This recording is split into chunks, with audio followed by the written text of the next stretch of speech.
আমরা মানুষ এই নাটকটির পার্ট 2 আসতে চলেছে খুবই তাড়াতাড়ি। এই নাটকটি দর্শকদের মন জয় করে তুলেছে, কারণ এটি বাস্তবতা ও আমাদের সমাজের যে ধর্ম নিয়ে দাঙ্গা সেটাকেই তুলে ধরেছে, এবং সেটা যে আমাদের বোকামি সেটাও শেষে আমরা জানতে পারবো। এর পার্ট 2-র জন্য দর্শকরা অনেক আবেদন রেখেছে।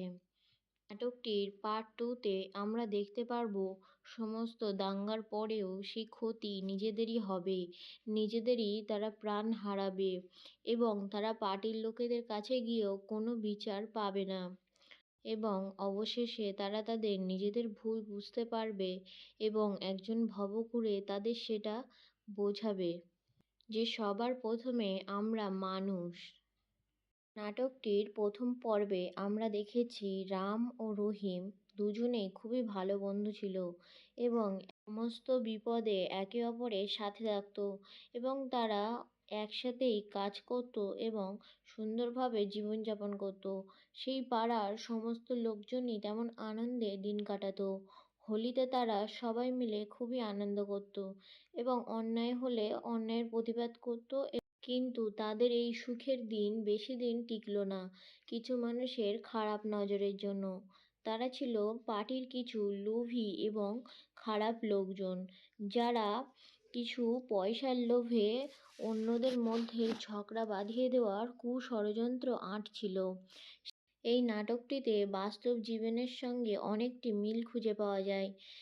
একটি পার্টির লোক রামের বাড়ি গেল এবং অন্য একটি পার্টির লোক রহিমের বাড়ি গেল এবং তাদেরকে ভুল বোঝাতে লাগলো, তাদেরকে পার্টিতে দাঁড়ানোর কথা বলল এবং অনেক পয়সার লোভও দেখালো, কিন্তু তারা রাজি হলো না। তারা একটা খারাপ ষড়যন্ত্র টানলো, একজনকে মেরে দিয়ে তারা তাদের মধ্যে রাগ, ক্ষোভ এবং দ্বন্দ্ব সৃষ্টি করলো।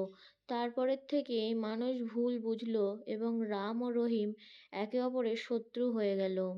তারপর থেকেই গ্রামে দাঙ্গা হতে শুরু করলো, বোমাবাজি হতে শুরু করলো। সেই দাঙ্গায় মারপিট বোমাবাজির ফলে প্রাণ হারালো রাম ও রহিম। তাতে অন্যরা অনেক কষ্ট পেল, এবং অন্যদিকে দেখা যায় যে তারা পার্টির কাছেও গেছিল, কিন্তু পার্টির লোক তাদের সাহায্য করা থেকে বিরত হলো এবং তারা শেষে বুঝতে পারল যে এতে তাদেরই ক্ষতি হয়েছে, অন্যদের তো লাভই হয়েছে। যারা চেয়েছিল ধর্ম নিয়ে খারাপ ষড়যন্ত্র করে একে অপরের মধ্যে শত্রুতা করে দাঙ্গা করবে, তাদের চিন্তাভাবনাটাই সফল হলো এবং অবশেষে প্রাণ হারালো সাধারণ মানুষই।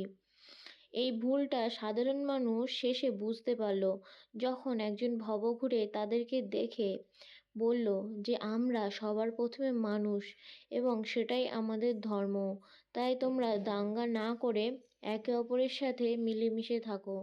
এবং সমস্ত গ্রামবাসী তার কথা শুনলো এবং নিজেদের ভুল বুঝতে পারল এবং একে অপরের কোলাকুলি করে তারা শান্তিতে জীবনযাপন করতে লাগলো। নাটকটি আমাদের বাস্তব জীবনের সাথে সুন্দরভাবে একটি মেসেজ দিয়ে গেছে, যাতে আমরাও আমাদের নিজেদের ভুল বুঝতে পারি এবং আমরা সবার আগে মানুষ। এই পৃথিবীতে এটাই আমাদের আসল ধর্ম।